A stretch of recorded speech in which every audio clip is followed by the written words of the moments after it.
The private suite is bathed in the gold-leafed glow of the hotel's luxury lighting, casting long, elegant shadows across the marble floor. Zuri Coleman stands in the center of the room, her deep red satin dress shimmering like a warning. She holds her daughter close, one hand resting on the child's shoulder, the other trembling slightly as she faces the door. The girl, Maya, clutches a colorful teddy bear to her chest. Her expression is one of pure, joyful innocence, unaware that the air in the room has just turned to ice. Then, she looks up. Her eyes aren't soft like her mother's, they are sharp, focused, and dark, the exact mirror of the man who just stepped through the door. Park Hyun-suk stands in the threshold, his lean frame filling the doorway. His fitted black suit is pristine, but the black tattoo wrapping up his neck adds a jagged, dangerous edge to his striking features. He came here for a ghost, but as he looks at the girl, his dominance falters. Those eyes. Every time he looks into a mirror, he sees them. Now, he sees them in her. Outside the suite door, the muffled music of the gala is replaced by a different sound. Footsteps. Rhythmic, heavy tactical boots echoing on the carpet. Multiple sets. Hyun-suk's phone buzzes in his pocket. A flash on the screen from his security detail, they know she's here. Extraction window, 45 seconds. Maya looks at him with a curious smile, but Hyun-suk feels his world fracture. The rival faction he spent years fighting has finally found his hidden heart. He has less than a minute before the doorframe splinters and the shadows he created swallow the only light he has left. He looks at Zuri, then at the daughter who bears his gaze. He makes a choice he swore he'd never make, to prioritize a life over his throne. The lock clicks. The door groans under a heavy impact. Hyun-suk draws his weapon and steps in front of the girl. Park Hyun-suk's world, usually defined by the cold geometry of power and calculated violence, shattered the moment he crossed the threshold of the mahogany door. The barrel of his gun lowered, the weapon becoming a heavy, useless weight in his hand as his gaze locked onto the child. The young girl sat on the edge of the plush velvet sofa, her small braids adorned with colorful beads that caught the light, clutching a teddy bear to her chest. She wasn't trembling with the terror that no child should ever know, instead, she possessed a joyful, innocent expression that felt like a physical blow to his chest. Then, she looked at him, and the breath left his lungs. Her eyes weren't soft, they were intense and focused, a perfect, dark mirror of his own gaze. Hyun-suk, Zuri's voice was a ragged whisper, cutting through the sudden silence of the suite. She stepped in front of the child, her deep red satin dress shimmering like a warning under the chandelier's glow. Her expression was alert, a sharp mix of caution and a trace of the old attraction that still sparked in the space between them. She looked like a queen defending her last stronghold, her long braids pulled back neatly to reveal eyes that missed nothing. "You were supposed to be a ghost," he said, his voice rough and stripped of its usual dominance. His neck tattoo flared with the tension in his jaw, adding a dangerous edge to his shock. He hadn't just tracked down a memory, he had walked into a reality he was never prepared to answer. The fragile moment of discovery was brutally cut short. A high-pitched wail began to pulse through the walls, the hotel's emergency alarm. Outside the bedroom door, the muffled luxury of the gala vanished, replaced by the rhythmic thud of footsteps echoing in the hallway. They were heavy boots, multiple sets, moving with a predator's patience. "Mommy?" Maya's voice was small, the joy in her face flickering toward confusion as the beads in her hair rattled. Hyun-suk's phone vibrated against his thigh. He didn't need to look at the screen to know the window was closing. He had maybe 60 seconds before the doorframe splinters and his world of shadows crashes into this room. The rival faction had seen his hidden heart, and they were already moving to devour it whole. "Get her things," Hyun-suk ordered, his dominant gaze finally snapping back to Zuri. The kingpin had vanished, in his place stood a shield. "The people coming for us are monsters, and right now, I'm the only monster who can protect what's mine." The door didn't just open, it exploded inward, wood shards whistling through the air like shrapnel. Before the dust could settle, for shadows swept into the room, Hyun-suk's elite, moving with the silent, lethal grace of ghosts. At their head was Kim, his face a mask of cold professionalism, arriving as an extraction team ready for active hostiles. He didn't look at the luxury, he looked at the threats. Extraction in 17 seconds, Kim's voice was a low rasp, mirroring the desperate window of a disconnected lifeline. Hyunsuk didn't hesitate. He grabbed Zuri's hand, his palm rough against her glowing skin, while his other arm scooped Maya into his chest. The girl's beads rattled against his shoulder, her colorful teddy bear, the only comfort recovered from a world now left behind, crushed between them.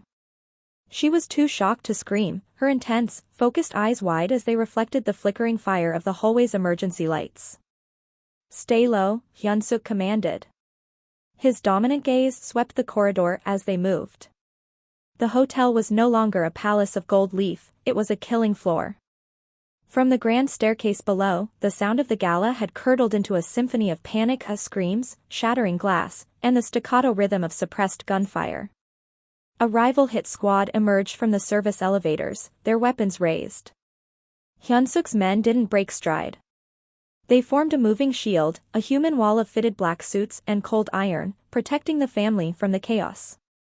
Suppressors coughed in the narrow space, a muffled rhythm that sent the attackers sprawling before they could even find their targets. They hit the service stairs at a dead run. Zuri's red satin dress was a streak of blood against the gray concrete. She was breathless, her expression a blur of caution and adrenaline, but she didn't pull away. For the first time in 6 years, she was trusting the monster she'd fled. The air in the parking garage was thick with the scent of ozone and burnt rubber. A black armored SUV skidded into position, its tires screaming as it formed a final barrier. "Go!" Kim barked. Hyunsuk shoved Zuri into the darkened interior and tucked Maya beside her. As the door slammed shut, sealing them in a tomb of bulletproof glass and silence, the first bullet from the garage entrance spiderwebbed the rear window. It didn't break. Hyunsuk looked at the timer on his watch. 17 seconds.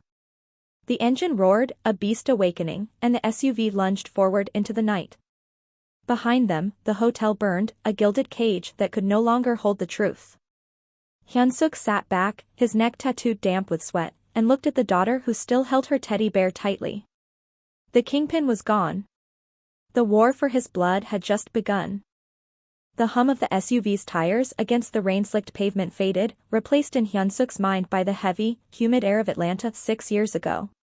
Before the ink of his neck tattoo had fully settled and before he had fully claimed his throne, there was a man trying to wear a respectable mask, and a woman who saw straight through it. Zuri Coleman had been a fire in that city, a fierce, brilliant journalist moving through elite circles with a predator's patience, her eyes missing nothing as she investigated the rot beneath corporate smiles. They had met at a charity gala much like the one they had just fled. He remembered the way she had looked, graceful and elegant, her braids styled with a refinement that made the rest of the room fade into a gray blur. "You don't belong here any more than I do," she had said, a glass of wine in her hand and an amused, knowing tilt to her lips. He should have walked away then. Instead, he stayed, drawn to a woman who looked at him like he was a man, not the monster the world demanded he be. For months, they circled each other in a dance of shadows and light. She made him laugh when he had forgotten how, she mocked his careful distance and challenged the walls he'd built with such cold efficiency. He had almost told her the truth, almost let the mask slip completely to show her the depths of the underground economy he controlled. But Zuri didn't wait for a confession. She was a journalist, she followed the threads. The night the ghost of Atlanta was born, she had followed him to the dark edge of the city. There, she didn't see the man who spoke of art and philosophy, she saw the boss who commanded violence with a flick of his wrist. She saw the glint of steel, heard the coded language of a world built on blood, and watched the way men deferred to him with a terror that made her skin crawl. When he turned and saw her standing in the shadows, the horror in her eyes had been sharper than any bullet.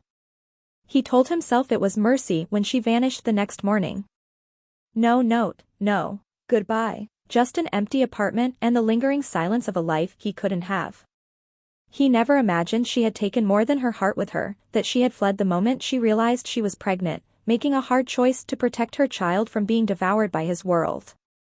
Hyunsuk glanced at Zuri in the darkened SUV. She sat rigid, her soft but alert expression a mix of that old attraction and a new, hardened caution.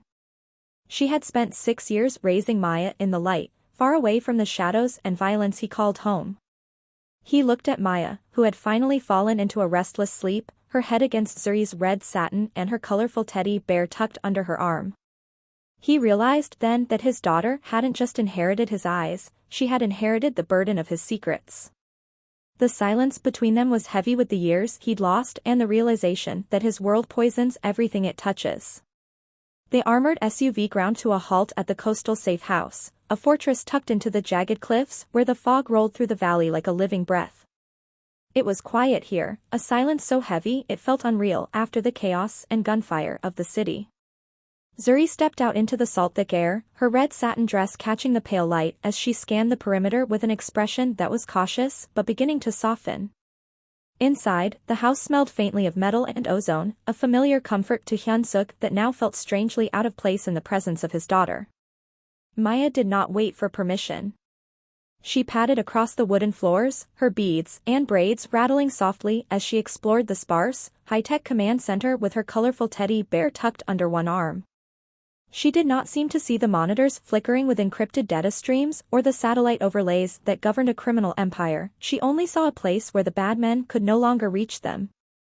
Hyun-suk stood by the floor-to-ceiling windows, watching the ocean pulse in the dark, unsure whether to step closer or give the girl space.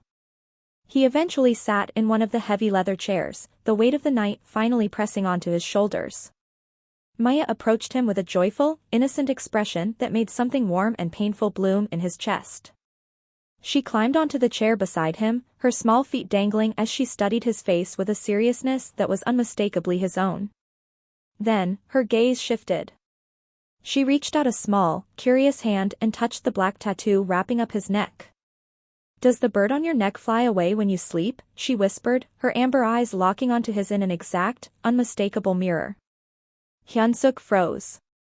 In 15 years of living in the shadows and building an empire from nothing, his hands had never betrayed him, but now they trembled. He looked down at her, and for the first time in his life, he was not thinking like a kingpin, he was thinking like a father. He felt something inside him fracture, a shift that rendered the rules of his world irrelevant. "It's days to watch over me," he said, his voice rough and stripped of its usual dominance. Maya nodded, satisfied with his answer, and pressed her head against his arm, her fingers curling into his white shirt. Hyun-suk rested his hand gently on her head, marveling at the simplicity of the gesture. There was no fear in her touch and no calculation in her proximity. It was just trust, pure, fragile, and absolute. In that quiet room, he finally understood the truth that had always eluded him: real strength was not built in shadows or violence. It was built in the light, in small hands held tightly, and in the hard choices made for love. Zuri felt the shift before the first word was spoken. The air inside the safe house had grown tighter, the mountain silence outside suddenly heavy with the weight of a pressure change that only those who lived in shadows could truly feel. She stood by the window, her red satin dress a sharp, vibrant contrast against the cold gray of the coastal fog. She had learned to read danger the way others read books, subtle shifts in tone, the way a man's jaw set, the way the light died in a room. She watched Maya on the floor, the child's small braids swaying as she focused on a drawing. Maya was coloring a house with 3 figures holding hands, her joyful innocence a fragile shield against the storm brewing downstairs. When the door finally opened and Hyun-suk stepped in, Zuri didn't need to see the data on his monitors to know the truth.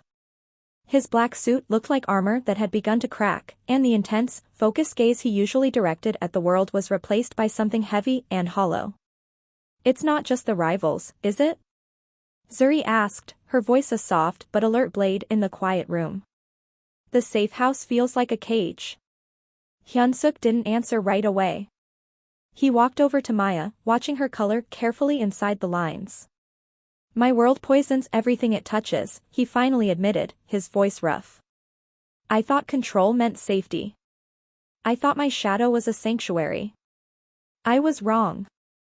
Zuri crossed her arms, her expression a mix of caution and a pain she had tried to bury in Atlanta. "You are everything I ran from, Hyun-suk. The guns, the coded language, the men who vanish because you decided they should. I spent 6 years making sure Maya never saw the monster I saw that night." He looked up, his neck tattoo dark against his pale skin. The monster is the only reason you're alive right now. Then the monster needs to die, she countered, stepping closer. Because as long as that throne exists, they will come for her. Your second-in-command has made that clear. If you don't surrender that power, he'll kill us all. Hyunsuk flinched as if struck. He looked at Maya, who had stopped drawing and was looking up at him with those unmistakable amber eyes. Daddy, she whispered. He knelt beside her, his large hand trembling as it rested near her small one. Are you sad? He hesitated, then nodded a little. Maya smiled and touched his cheek, her fingers light against his skin. It's okay. Mommy says brave people feel sad, too. Something inside Hyunsuk broke open, a fracture that no amount of power could seal. He looked at Zuri, seeing the brilliant journalist who had once looked at him like he was a man, not a kingpin. You told me to expose corruption the right way, he said quietly. If I do this, there is no going back. The empire dies tonight. Then burn it, Zuri said, her voice steady and undeniable. Burn the world to bring your daughter home. Hyunsuk stood, the dominant gaze returning to his eyes, but this time it was fueled by something brighter than power. He would not defend his throne, he would destroy it. The morning air at the coastal retreat was sharp with the scent of salt and pine, but inside the safe house, the atmosphere had curdled into a cold, suffocating dread. Maya was the first to notice. She had wandered into the common area, her small braided hair and beads clicking softly against her shoulders, looking for the one anchor of her childhood comfort. But the spot on the sofa was empty. The colorful teddy bear, the one she had clutched through the fire of the hotel and the terror of the extraction, was gone. In its place sat a burner phone, its screen glowing with a single, unread message. Zuri found her first, her soft but alert expression hardening into a mask of pure terror as she realized the sanctity of their fortress had been breached. She pulled Maya against her deep red satin dress, her eyes turning toward Hyunsuk as he entered the room. He didn't need to hear the child's whimpers to know what had happened. His intense, focused gaze fell on the empty space where the bear had been, and for the first time, the prominent black tattoo on his neck felt like a brand of shame rather than a mark of power. The phone buzzed. Hyunsuk picked it up, his lean fingers steady despite the fury burning in his chest. On the screen was a grainy photo of the teddy bear sitting on a shipping container, the same type of container used in the human trafficking routes his lieutenant had hidden from him. A reminder, the lieutenant's voice crackled through the speaker when Hyunsuk answered. There is no neutral ground. You taught me that control means safety, Hyunsuk. I'm just controlling the variables. The call dropped, the silence that followed heavier than the sound of gunfire. Hyunsuk looked at Zuri, whose eyes were wide with a mix of caution and the realization that their daughter was being used as leverage by the very men he had commanded. He saw the truth in the way Zuri held Maya. His empire wasn't a shield, it was the poison that had tracked them across the ocean. It was a network of shadows and violence that he had built with his own hands, and now those shadows were reaching for the light of his daughter's life. He was in here while we slept, Zuri whispered, her voice a ragged blade. He touched her things. He could have. She couldn't finish the sentence. Hyunsuk turned toward the floor-to-ceiling windows, looking out at the empire he had spent 15 years building. He had thought power was the ultimate protection, but he realized now that every asset, every debt, and every secret he possessed was a thread that led the monsters straight to Maya's heart. The logistics routes he had authorized for expansion were the same veins carrying the rod of human trafficking.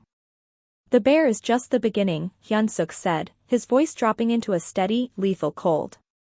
To protect what's mine, the throne has to die. I'm not defending this kingdom anymore. I'm going to burn it to the ground. In that moment, the kingpin who ruled through fear vanished. Park Hyunsuk looked at his daughter, whose amber eyes, mirrors of his own, were filled with confusion and loss. He reached out and touched her cheek, making a vow that rewritten 15 years of his life. He would use every asset he had, not to save his power, but to destroy the world that threatened her innocence. The empire was the poison, and he was the only one who could provide the cure. The lower command room beneath the coastal safe house hummed with a sterile, electric energy, the air thick with the scent of metal and ozone. Hyunsuk stood before the glowing wall of data, his prominent black neck tattoo tight against his skin as he moved with a predator's focus. To save Maya, the Kingpin had to die. Using his level 7 clearance, an access level reserved for only the elite few, he began the systematic execution of his own empire. His fingers moved across the glass interface not to defend his assets, but to incinerate them.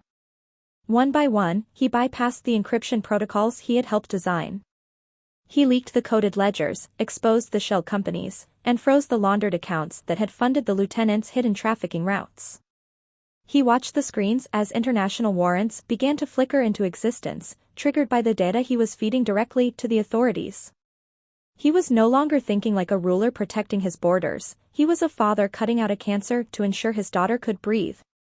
"Sir, they're inside the perimeter," Kim's voice crackled through the comms, sharp and cold. Hyunsuk didn't flinch. He had anticipated the panicked retaliation of the traitor. The lieutenant and his men, realizing the foundation of their power was crumbling, moved through the lower levels of the safe house like cornered animals.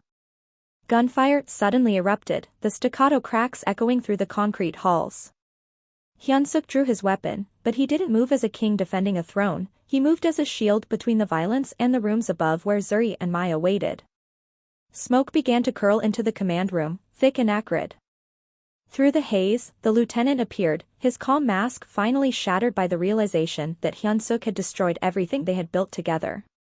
"You could have ruled forever," the traitor spat, his voice trembling with a mix of fury and disbelief. "You chose a child over an empire." Hyunsuk met his gaze with an intense, focused stare that remained unshakable. "No," he replied, his voice steady as he tightened his grip on his weapon. "I chose humanity." A single shot echoed through the command room, a finality that signaled the end of the insurrection. As the smoke began to clear and the alarms transitioned to a low, mournful hum, Hyunsuk stood amidst the wreckage of his digital and physical power. The trafficking ring was dead, and by morning, the name Park Hyunsuk would be synonymous with the collapse of the very underworld he once commanded. He looked up at the ceiling, thinking of the girl with the amber eyes, his daughter, and realized that for the first time in his life, he wasn't standing in the shadows. He was finally stepping into the light. The world did not end when the empire fell, a truth that surprised Hyunsuk most as he stood at the edge of the property just after dawn. The air was sharp with cold earth and pine, and for the first time in years, there were no phones buzzing in his pocket with updates demanding blood or leverage. Behind him, the door of the safe house creaked open, and Maya padded toward him in oversized socks, her hair still tangled from sleep and her colorful teddy bear tucked under one arm. The morning light caught her eyes, those impossible amber mirrors, and something warm and painful bloomed in his chest. "Did I wake you?" he asked softly. She shook her head, pressing against his leg with a simplicity of trust that required no calculation. "Mommy said you were outside thinking," she whispered. When she looked up and asked if the bad men were truly gone, Hyunsuk could finally answer her honestly, yes, they could not hurt anyone anymore. Zuri appeared in the doorway shortly after, wrapped in a jacket, her soft expression holding a relief that was fragile but real. The fallout had been brutal, authorities in multiple countries were moving fast as accounts were frozen and names were dragged into the light. His former allies were already turning on one another to save themselves, a scramble he had fully anticipated. But as Hyunsuk looked out over the valley, he realized how little he missed the power he had spent 15 years building. He had once believed that control meant safety, but he had been wrong. "You don't have to stay here forever," Zuri said quietly, joining them at the edge of the overlook. She mentioned that the legal team believed that if he continued to cooperate fully, he could eventually walk away clean, or clean enough. Hyunsuk nodded, knowing the choice had already been made. He was ready to build something smaller, something honest. They sat together at the wooden table inside the house, sunlight spilling across the floor as they ate breakfast. Maya chattered happily about the birds she had seen and the pictures she wanted to draw next, and Zuri listened, reaching out to brush the child's hair back with movements that were easy and normal. For Hyunsuk, watching them, this quiet moment was the first thing he had ever truly earned. Later that afternoon, he made his final call, not to an ally or an enemy, but to a government liaison whose number he had memorized long ago. I'm ready to testify, he said simply, and as the call ended, something inside him finally settled. He was no longer an underworld king dismantling a throne, he was a man choosing a family. As the sky turned to gold that evening, he understood the truth that had always eluded him. Real strength was not built in the shadows, but in the light, in small hands held tightly, and in the courage to become something better than what he was.